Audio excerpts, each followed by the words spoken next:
Você sabe como é feita a cirurgia da glândula tireoide? Por um acaso você conhece alguém que precisa fazer a cirurgia, ou até mesmo você precisa fazer essa cirurgia, mas tem muitas dúvidas e tem receio de como a cirurgia é realizada, o que é importante saber a respeito dessa cirurgia?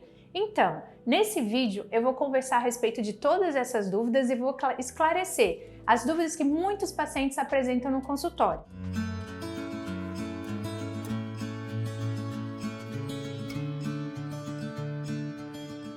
Eu sou Marina Aze, cirurgiã de cabeça e pescoço, e eu avalio frequentemente, semanalmente, pacientes que precisam de definição a respeito da cirurgia da glândula tireoide. E eu converso muito a respeito de todos os pontos importantes relevantes a respeito da cirurgia.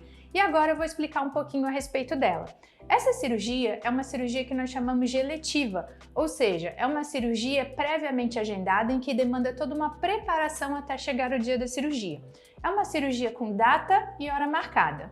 A internação acontece no dia da cirurgia e aí o paciente vai ser encaminhado ao centro cirúrgico, onde ele vai ser recebido por um enfermeiro que vai fazer a admissão.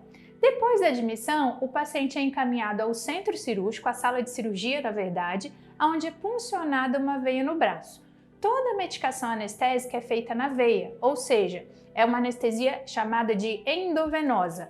Não há qualquer manipulação da coluna e não tem que inalar nenhum gás anestésico, que é uma preocupação de algumas pessoas. Durante a cirurgia se respira apenas oxigênio. E com o emprego dessa medicação endovenosa, ela vai provocar um sono e a pessoa vai dormir. Esse período de anestesia, que é uma anestesia geral, é um período como se fosse uma noite de sono ou um período de sono. Ou seja, não há qualquer lembrança, qualquer memória a respeito desse intervalo de tempo. É como se ele não existisse. Nessa cirurgia, existem dois aspectos técnicos que são importantes. Um deles é a manipulação do nervo da voz e o outro é a manipulação das glândulas paratireoides. Muitas pessoas chegam ao consultório perguntando como é que fica a voz depois da cirurgia ou se podem falar depois da cirurgia. Sim, se pode falar depois da cirurgia. E é importante falar também a respeito dos avanços tecnológicos e que são empregados na cirurgia da glândula tireoide. Um deles é o emprego de um equipamento que serve para acompanhar o funcionamento do nervo da voz, que é chamado de nervo laríngeo recorrente. Esse equipamento permite acompanhar o funcionamento do nervo durante toda a cirurgia. E é uma informação importante, porque no transcorrer da cirurgia, mesmo com o paciente anestesiado, eu sei como tudo está funcionando ao longo da cirurgia. Esse equipamento é o que nós chamamos de monitorização neurofisiológica do nervo laríngeo recorrente. E ele funciona como se fosse um GPS. E o que acontece? O GPS ele não dirige pela gente, assim como esse equipamento. Esse equipamento não vai realizar a cirurgia no meu lugar, mas vai me dar informações relevantes, que é me dizer no transcorrer da cirurgia como está o funcionamento do nervo. Falando um pouquinho em termos mais técnicos para compreender como é que funciona essa monitorização, como é que a gente faz isso do ponto de vista prático? Essa cirurgia ela é feita sob anestesia geral, como eu falei anteriormente. Então, quando estiver dormindo, é necessário se colocar um tubo pela boca que fica alojado aqui dentro da garganta e que é retirado ao final da cirurgia e não se vê absolutamente nada disso.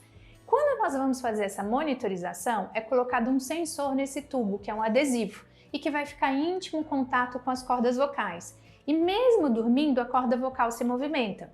Quando ela se movimentar, ela vai bater nesse sensor e todas essas informações vão para um computador. E fica um profissional na sala de cirurgia responsável apenas por isso. Esse profissional não faz parte da equipe cirúrgica. Cada vez que a corda vocal se movimenta, vai aparecer na tela do computador uma onda que nós chamamos de potencial. E assim são gerados registros ao longo da cirurgia toda. E é fornecido um relatório ao final da cirurgia. Ao longo da cirurgia, o cirurgião consegue estimular esse nervo. Ele utiliza uma sonda estimuladora que parece uma caneta, com uma ponta bem fina, bem delicada.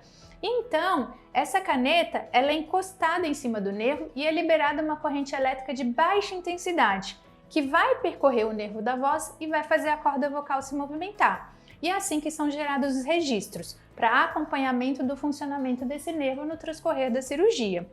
O que é importante falar também é que esse equipamento tem a capacidade de perceber se está sendo feito algum movimento que possa agredir o funcionamento do nervo. que é o que nós chamamos de tração. Um outro ponto importante a respeito da cirurgia da glândula tireoide, e que muitos pacientes já chegam ao consultório perguntando a respeito disso, é a respeito das glândulas paratireoides. As glândulas paratireoides existem em número de 4, 2 de cada lado do nosso corpo, e elas ficam localizadas atrás da glândula tireoide. E elas são extremamente importantes no nosso organismo. Por quê? Elas são responsáveis pelo controle dos níveis de cálcio que nós temos no sangue.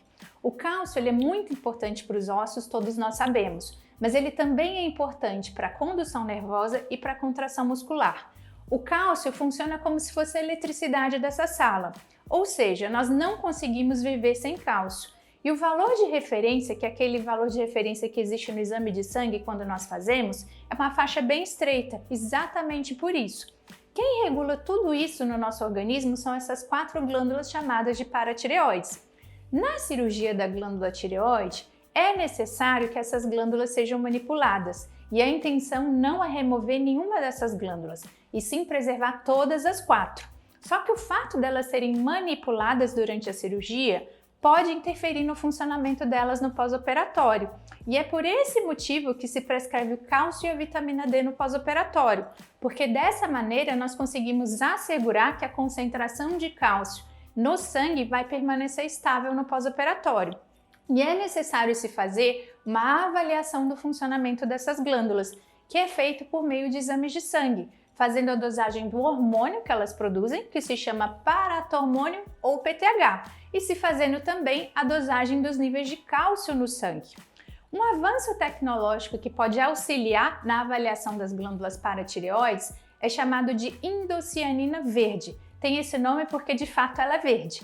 Ela funciona como se fosse um corante e é injetada na veia no transcorrer da cirurgia e pode ser utilizada de 2 maneiras. Ela pode ser empregada na identificação, ou seja, no auxílio da identificação das glândulas paratireoides, e pode também ser empregada para se verificar a vascularização, a chegada de fluxo sanguíneo na glândula paratireoide. E por que isso é tão importante? Porque o fluxo sanguíneo é que vai assegurar o bom funcionamento dessa glândula. E nós avaliamos isso com o score, pois se é verificado que a glândula não está bem vascularizada, significa que ela não vai funcionar adequadamente no pós-operatório. E daí se torna necessário fazer um implante dessa glândula na própria musculatura do pescoço. E um aspecto importante da indocianina é que nós não conseguimos avaliar a ação delas no tecido a olho nu. É necessário se empregar uma câmera específica que vai conseguir enxergar, digamos assim, a ação da indocianina no tecido, que fica verde. Se ficou alguma dúvida a respeito do emprego da monitorização do nervo da voz durante a cirurgia e da avaliação das glândulas paratireoides, deixa seu comentário para eu poder responder ou até mesmo em outro vídeo no futuro. Você sabia que existem formas diferentes de se realizar a cirurgia da glândula tireoide? Então, agora eu vou explicar um pouquinho a respeito disso. Na verdade, são técnicas diferentes de se acessar a glândula tireoide e existem diferenças com relação a elas. Eu vou explicar logo a seguir. A técnica que as pessoas habitualmente conhecem é uma técnica que se faz uma incisão aqui no pescoço, na parte anterior do pescoço, e essa incisão é posicionada em uma das preguinhas, que são essas linhas de força que nós já temos naturalmente no pescoço. E a intenção é exatamente esconder a cicatriz ali. Se utiliza o ponto da cirurgia plástica que é chamado de sutura intradérmica, em que fica o risquinho. E depois são tomados aqueles cuidados com relação à hidratação da pele, uso de protetores solares, exatamente para ter um bom resultado. E é importante lembrar que o resultado final demora um tempo para se obter, porque a cicatriz vai sendo formada com o passar do tempo. Então os cuidados são muito importantes para o resultado. Existem outras formas também de se realizar a cirurgia, e são técnicas que nós chamamos de fechadas, ou seja, não tem uma incisão visível aqui no pescoço. Uma técnica que é chamada de tireoidectomia sem cicatriz, tireoidectomia endoscópica ou toética, os 3 nomes se referem à mesma técnica. É uma técnica em que nós empregamos o material de cirurgia endoscópica ou de videocirurgia para acessar a glândula tireoide.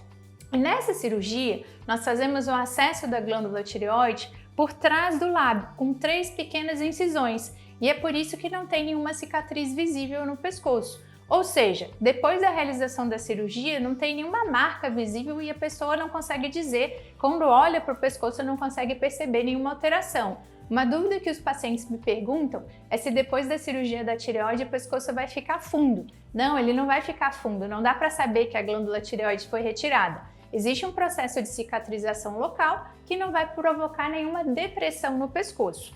O benefício dessa técnica, de fato, é estético, porque não tem nenhuma cicatriz visível ali no pescoço. Do ponto de vista prático, os aspectos técnicos com relação à manipulação da glândula tireoide e o que eu falei anteriormente a respeito do nervo da voz e das glândulas paratireoides são tomados os mesmos cuidados. Nós empregamos sim a monitorização do nervo da voz e temos o mesmo cuidado com a glândula paratireoide. A evolução da cirurgia endoscópica é a plataforma robótica com o emprego do robô Da Vinci. E essa plataforma também pode ser empregada na realização da cirurgia da glândula tireoide. O que a plataforma robótica permite é uma cirurgia de precisão, em que nós vamos ter uma amplificação da imagem. O cirurgião fica sentado em frente a um console, imerso naquele ambiente ali, com uma imagem tridimensional da área que está sendo manipulada durante a cirurgia. Além disso, os instrumentais que são utilizados ali na cirurgia são instrumentais extremamente delicados que têm uma liberdade maior de movimento. Toda essa evolução permitiu trazer isso também para a cirurgia da glândula tireoide. Você sabia de tudo isso que eu acabei de explicar? Achou interessante esse conteúdo?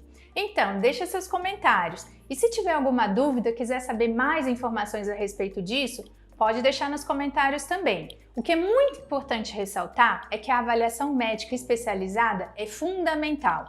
Existem técnicas diferentes, ou seja, formas diferentes de se operar a glândula tireoide, mas é necessário se fazer uma avaliação detalhada para se verificar se a técnica pode ser empregada ou não, saber qual vai ser o seu real benefício e se realmente o que é primordial, se o paciente quer esse tipo de abordagem ou não. Então, deixe seus comentários e não deixe de se inscrever no canal.